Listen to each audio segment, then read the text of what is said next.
करना चाहते हैं? आपका क्या औचित्य है? आपको क्या लगता है शाह साहब? आपको क्या लगता है शाह साहब? What will you achieve? आपको लगता है इन आतंकवादियों को कुछ समझ आएगा? आपने अपने साथ फारूक अब्दुल्ला, मीरवाइज उमर फारूक, महबूबा मुफ्ती, मणिशंकर अय्यर, मनोज झा, एएस दुल्ला जैसे लोगों को इकट्ठा करके आप क्या अचीव करना चाहते हैं शाह साहब? मैं सचमुच पूछ रहा हूं।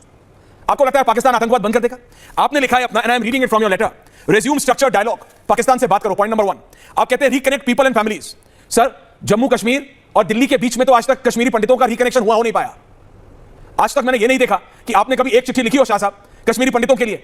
आपको रिकनेक्ट चाहिए पाकिस्तान से, और हिंदुस्तान के अंदर जो अपने ही देश में एग्जाइल में है उनके लिए तो कभी रिकनेक्शन का एक शब्द नहीं निकला आपकी एक्सपीरियंस जुबान से, और ना उन so called self proclaimed intellectuals की दुकान जुबान से। शाह साहब, फ्लोर इज योर्स। देख रहा है भारत और पूछता है भारत, शाह साहब व्हाई, क्यों?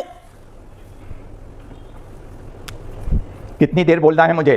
जितनी देर आप बोल सकें। मुझे बस 2 सवाल पूछने का आप अनुमति जरूर दीजिएगा आपके बोलने के बाद, बीच में कोई नहीं बोलिएगा। बोले शाह साहब।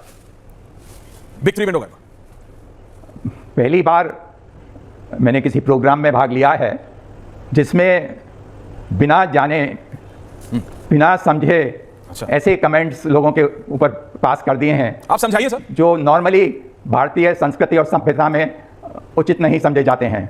ओके। खैर, आपने आमंत्रित किया है तो मैं, और आपने कुछ सवाल उठाए तो मैं बता दूं जी। मैं 1991 से हिंदुस्तान और पाकिस्तान के संबंध अच्छे हों उसमें लगा हुआ हूं। ओके। और मेरी उसी समय से ही कश्मीर में के मामलों में भी लगा हुआ हूँ। मुझे आश्चर्य हुआ ये सुनकर कि मैंने कश्मीरी पंडितों के ऊपर कुछ बोला नहीं, मिला नहीं। शायद आपके पास खबर ठीक से नहीं आई होगी, शायद ही कोई साल होता होगा कि जिस साल मैं कश्मीरी पंडितों के कैंप में नहीं जाता हूँ, उनसे मिलता नहीं हूँ, वैली में भी और जम्मू में भी। जी। मेरी अपनी धारणा यह है, अगर हम सही मामलों में कश्मीरी पंडितों की सेवा करना चाहते हैं, हमें सही मामलों में भारत की अखंडता को एक पूरे रूप में रखना चाहते हैं, सही मामले में आम हिंदुस्तानी को की सहायता करना चाहते हैं, उसका जीवन स्तर ऊंचा करना चाहते हैं, तो मेरे लिए सबसे जरूरी आवश्यकता है, मुझे लगता है माँ भारती की सेवा उसी में होगी कि अगर हम हिंदुस्तान और पाकिस्तान के संबंध ठीक कर लें। जितनी समस्याएं आपने बताई हैं उनका संबंध इसमें है। हमारा उसके बारे में अपशब्द बोलना उससे समस्या का समाधान नहीं होगा। समस्या का समाधान होगा बातचीत के माध्यम से, उनकी बातें समझने, कंपल्शंस एंड लिमिटेशंस को एक दूसरे को समझ कर समस्या का समाधान होना। डेमोक्रेसी, मेरे को एक सवाल पूछने दीजिए आपसे। यही होती है कि आप बात कर सकें एक दूसरे से। राम ने सेनाएं खड़ी थी, भगवान राम ने तब भी अंगद को भेजा था कि अभी भी जाके बात करके आओ, कुछ समस्या का समाधान। सीता को सम्मान से वापस करते हैं तो मैं रावण की सारी बातें भूल जाऊंगा। मैं मानता हूं आपकी 5 गांवों के ऊपर सोचा था कि लेकिन अंत में क्या हुआ? करने को तैयार थे। वो रावण था, वो नहीं माना। के दूत शाह साहब, you are too senior to me, but मैं आपको बोल रहा हूं वो रावण था, वो नहीं माना। ये पाकिस्तान है, ये नहीं मानेगा। आपने कहा हर साल कश्मीरी पंडितों के कैंप में जाते हैं। I am quoting from your statement, sir give me 30 seconds and then you answer back. Sushil Pandit है, ललित जी वो जवाब देंगे आपको। आपने कहा कैंप में जाते हैं आप, कैंप में। आज तक वो कश्मीरी पंडित वापस नहीं जा पाया, पता आपको क्यों? Because of your friends across the border. वो क्यों नहीं जा पाया? क्योंकि जिनको आप सोचते हैं वो पाकिस्तानी हो, जिनको आपने चिट्ठी लिखी सर, वो शांति चाहते ही नहीं है शाह जी। और अगर आप 91 से लगे हुए हैं, 1991 से, तो मैं आपको समझता हूं कि आप इतने बुद्धिजीवी है कि आपको समझ आ चुका होगा कि भैंस के आगे बीन बजाने से भैंस रास्ता नहीं बदल लेती। पाकिस्तान नहीं बदलेगा।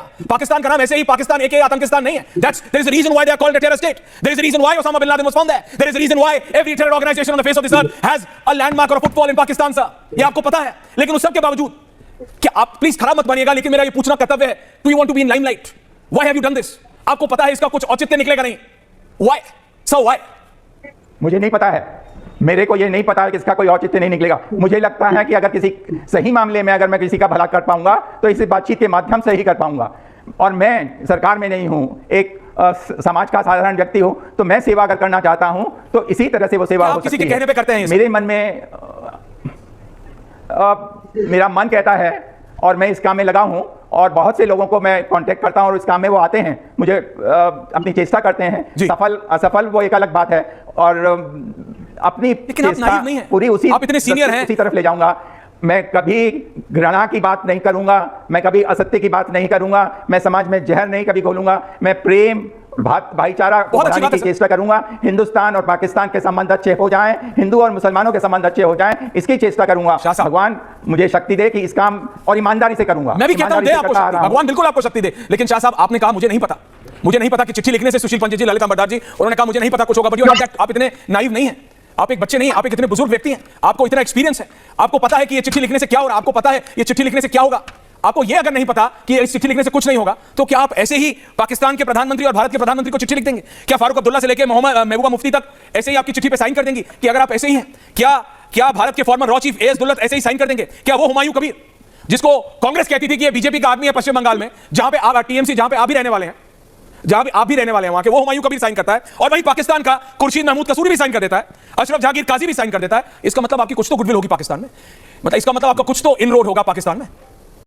कभी जी सच में मेरे परिचित हैं, मैं इनसे कई बार मिला हूं, और ये इनका आग्रह रहा है कि मुझे शांति करानी है कश्मीर में भी और भारत और पाकिस्तान के बीच भी, और इन्हें मालूम है कि इनके इन प्रयासों के बारे में मेरे क्या विचार हैं। अब इन पर एक सनक सवार है कि उन्हें भेड़िए और मेमने के बीच वार्ता करानी है और दोस्ती करानी है।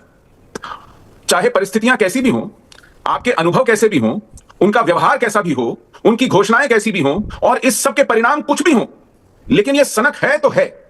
अब माथे पर भलमनसाहत का एक पट्टा बांधना और शांति और भाईचारे की बात करना बहुत लुभावना है। इससे बहुत लोग इंप्रेस हो जाते हैं, खुश हो जाते हैं, क्योंकि ये अच्छी अच्छी बातें हैं ना, अच्छी अच्छी बातें करने से व्यक्ति बहुत अच्छा दिखता है। लेकिन वास्तविकता से आंख मूंदना, इन परिणामों से नजरें चुराना, और उधर कैसे लोग बैठे हैं, वो क्या कह रहे हैं, क्या कर रहे हैं, इसको नजरअंदाज करना, ये कौन सी भलमनसाहत है, ये कौन सी बुद्धिमता है? मैं केवल इतना पूछना चाहता हूं, क्या बदला है पाकिस्तान में? एक समय था, मुशर्रफ ने 12 जनवरी 2003 को खुलेआम घोषणा की थी, सार्वजनिक रूप से, कि पाकिस्तान और पाकिस्तान के नियंत्रण में किसी भी भूमि का किसी भी देश के प्रति आतंक के लिए इस्तेमाल होने नहीं दिया जाएगा। This was a solemn promise. और उसी के चलते श्रीमान अटल बिहारी वाजपेयी ने ऑपरेशन पराक्रम को रोल बैक किया था। उस वक्त मुशर्रफ प्रेसिडेंट थे पाकिस्तान के, कोई डी फैक्टो, डी जुरे, कोई कठपुतली सरकार नहीं थी, पूरे नियंत्रण में थे। पाकिस्तान में ऐसे कितने ही लोग आए हैं, कितनी, लेकिन आप उनके किसी शब्द का विश्वास कर सकते हैं कि आप अपने अनुभव से सीखेंगे, आप उनके व्यवहार से सीखेंगे, उनकी तैयारी से सीखेंगे। इनके एक बड़े अच्छे दोस्त हैं अब्दुल बासित, वो भारत में पाकिस्तान के उच्चायुक्त रहे। अभी कुछ महीने पहले उनका बयान आया था कि अगर अमेरिका हमारे मिसाइल प्रोग्राम में दखलंदाजी करेगा तो हमें दिल्ली और मुंबई पर सीधा परमाणु हथियार चला देने चाहिए। लेकिन शाह साहब डजंट मैटर, शाह साहब को फर्क नहीं पड़ता उससे। हाँ, अब बात सुनिए कि पाकिस्तान का पूरा निजाम भारत के प्रति दुश्मनी पर आधारित है। उनके डॉक्यूमेंट्स, उनकी पॉलिसी भारत को अजली दुश्मन, आर्च एनिमी कहते हैं, और हम हैं कि शांति के कपोत उड़ाना चाहते हैं, उन्हीं के साथ बैठ करके समझौते करना चाहते हैं, बातचीत करना चाहते हैं। इस बातचीत से निकला क्या है आज तक? 2008 निकला है ना, मनमोहन सिंह की सरकार थी, वो तो शांति के कबूतर उड़ाती थी। क्या निकला है इस बातचीत से आज तक? शाह साहब जवाब देंगे?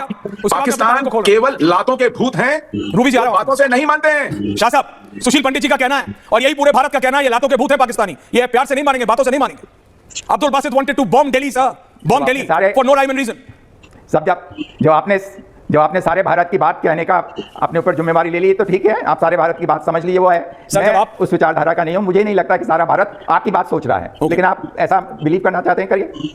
सर, मैं ये बिलीव करना चाहता हूं कि पाकिस्तान चिट्ठी लिखने से शांति नहीं करेगा। पाकिस्तान ये 4 रूट खोलने से यहां से लोग नहीं आएंगे, आतंकवादी आएंगे, ये मैं मानता हूं। And let me give you this assurance, मुझे ये विश्वास देने दीजिए कि पूरा भारत ये मानता है, अगर अटारी वाघा खुलेगा, श्रीनगर मुजफ्फराबाद खुलेगा, दिल्ली लाहौर खुलेगा, समझौता एक्सप्रेस शुरू होगी, कारगिल स्कार्दू खुलेगा, तो वहां से सिर्फ आतंकवादी आएंगे सर, और कुछ नहीं आएगा। जब कुछ नहीं खुला तो ये जमीन में सुरंग खोद खोद के आते हैं, जब आप खोल देंगे तो क्या आएगा? What do you think Shah साहब, क्या आएगा वहां से?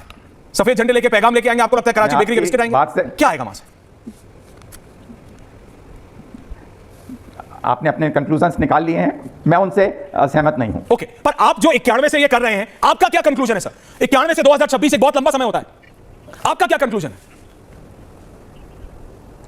मैंने अपने पत्र में उसका जिक्र किया है कि बातचीत ही उस समस्या का समाधान है।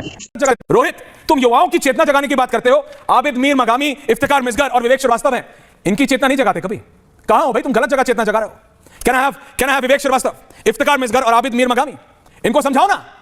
देखिए, कौन समझाएगा? ये खाते भारत का है, गाते पाकिस्तान का है।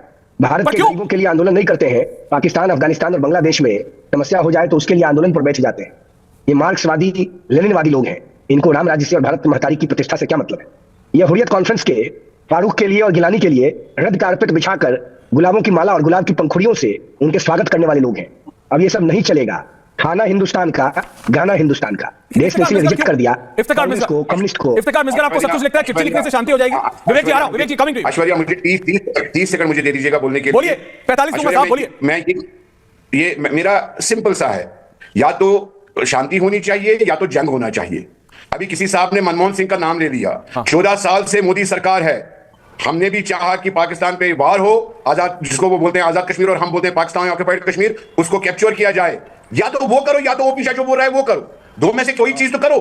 आप लटकाते हो हिंदुस्तान की आवाम को, आप बहकाते हो। बहकावे में ये जो लोग यहाँ पे भाषण देते हैं, ये बहकावे में लाते हैं। क्या किया मोदी ने? हमने देखा जब पहलगाम हुआ, पहलगाम के बाद जो ऑपरेशन सिंदूर हुआ, हमने देखा सिंदूर में क्या हुआ, हमने देखा सिंदूर ऑपरेशन में क्या हुआ। आज हमने देखा ईरान और अमेरिका जल्दला लेके यार, मोदी जी है तो देश बचा है, मोदी जी है तो आप बचे हो। पाकिस्तान में रहते हैं, पाकिस्तान में रहते हैं तो दाना पानी नहीं मिलता।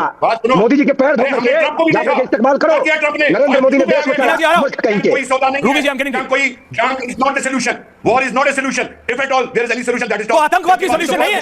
विवेक जिनपिंग, टीना शर्मा, रूबिया विवेक जी, क्या किया? क्या आतंकवाद सॉल्यूशन है?